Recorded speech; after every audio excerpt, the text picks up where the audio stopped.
A na závěr, jako tradičně, jsou zde dopisy. Vzhledem tomu, že jsem mi nechal doma, tak budeme muset trochu improvizovat, že režie odpustí.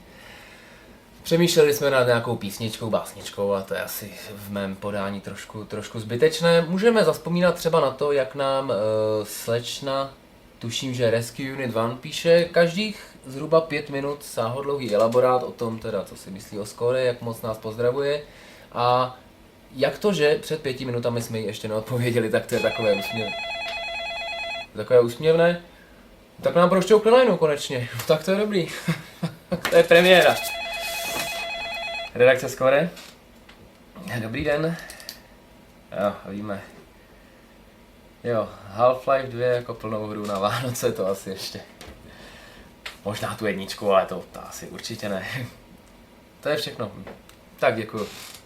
Naschle. No vida, tak máme konečně zprovozněné telefony. A hned druhý. Redakce Score, prosím. Ano, dobrý den.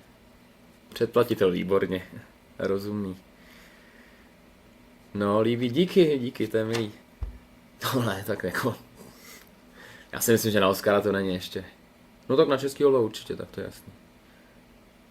Plný hry na podzim. Ne, nebude Half-Life, to fakt není asi v průběhu dalších pár let, určitě ne. To je všechno. Díky, naschle. No a další, tak to je neuvěřitelná lavina. To máme teda bytelnou premiéru. Dobrý den, redakce Score. Ano, díky. Díky. No, ne, to se neposlouchá tohle, klidně dál. Do politiky? Ne, to asi nebudem vstupovat ještě. My nemáme tu správnou aprobaci fotbalového trenéra, že? Ne, Half-Life 2 letos nebude jako plná hra. Děkuju, nashledanou. To je lavina dneska, že? Redakce Score, prosím. Dobrý den. Nejste spokojený s plnýma hrama? No to je, ale...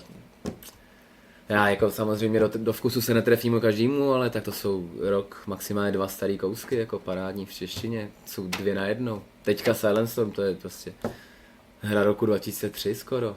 No. Jo, vy pro nás máte tip nějaký? No povídejte. Jo, Half-Life 2, no to nás nenapadlo, vidíte to. Dobrý, no tak my to zkusíme. My to zkusíme promyslet samozřejmě.